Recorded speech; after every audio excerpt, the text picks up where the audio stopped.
কেমন আছো তোমরা? সবাই কেমন আছো? আমি আজকে আরেকটা গল্প নিয়ে হাজির হয়েছি।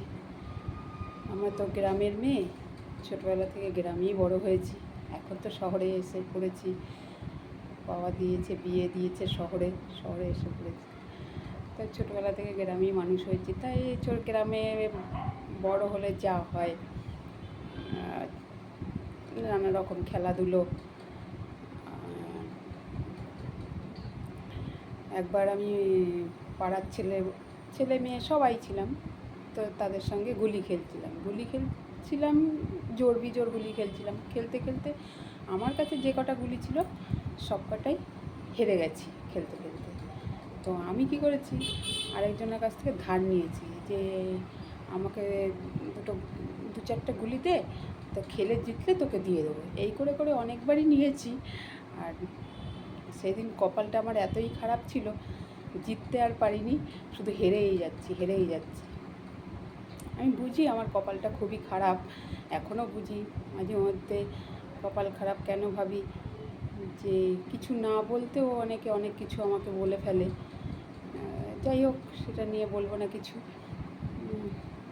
তা হেরে যখন গেছি, তো আমি ওকে বলেছিলাম যে ঠিক আছে, তোকে আমি পরে একদিন দিয়ে দেবো গুলিগুলো, যে কটা গুলি তোর থেকে নিয়েছি আমি পরে দিয়ে দেবো। এটা আমার ওপরের দিদিটা শুনতে পেরে ও আমার বাবার কাছে নালিশ করেছে। বাবার কাছে নালিশ করতেই তো বাবা তো রেগে গেছে। সেই সময় একদিন সন্ধ্যেবেলা মা আমাদের বারান্দায় বসে চুল বেঁধে দিচ্ছে। আগে গ্রামে মেয়েদের যা হয়, দুটো করে চুল বেঁধে মাথায় লাল ফিতে দিয়ে ফুল করে দেওয়া, এরকম করে মানে চুল বেঁধে দিচ্ছিল মা বারান্দায় বসে, আর বাবা ছিল ঘরে হিসেব করছিল। তো তখন আমার দিদি বাবাকে চুপি চুপি নালিশ করেছে। বাবা শুনে ছুটে ঘর থেকে বেরিয়ে এসে আমাকে হাত দুটো টেনে ধরেছে। তো মা বলছে হঠাৎ কী হলো? তো মা আবার পা দুটো ধরে রেখেছে, যে আমাকে বাবা হাত দুটো টেনে ধরেছে মানে একদম বারান্দা থেকে ছুঁড়ে উঠোনে ফেলে দেবে। তা কেন তোমার রাগ হয়েছে? মা যখন জিজ্ঞাসা করছে তুমি কেন ওর সঙ্গে এরকম করছো, তখন বাবা বলছে ধার করে কেন খেলেছে ও। ধার জিনিসটা আমার বাবা কোনোদিনও পছন্দ করতো না। তাই সেই কথাটা শুনেছে যে আমি ধার করে গুলি খেলেছি, তাই রাগের চোটে আমাকে হাত দুটো এমনভাবে মায়ের কাছ থেকে ছিনিয়ে নিয়েছে, টেনে একদম উঠোনে ছুঁড়ে ফেলে দেবে। তো জানি না ছুঁড়ে ফেলে দিলে সেই দিন কী অবস্থাটা আমার হতো। ভালোই হতো, আর এই জীবনটা হয়তো থাকতো না, কোথায় চলে যেতাম।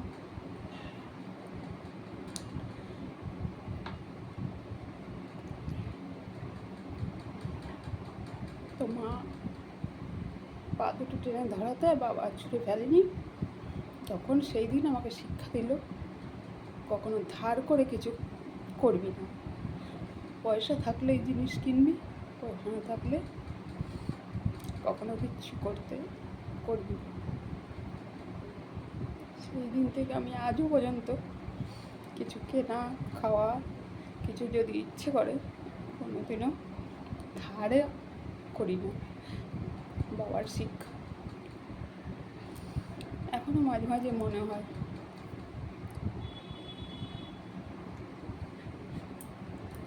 আজকে বাবা চলে গেছে, ভীষণ আফসোস হয়, কিন্তু কথাগুলো থেকেই যায়।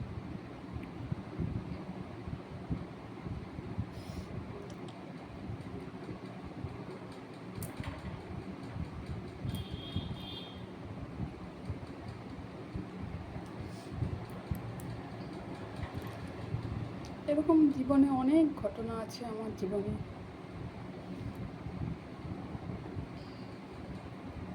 ঠিক আছে, বাবা নেই বলে আর চোখের জল রাখতে পারছি না। এই পর্যন্তই।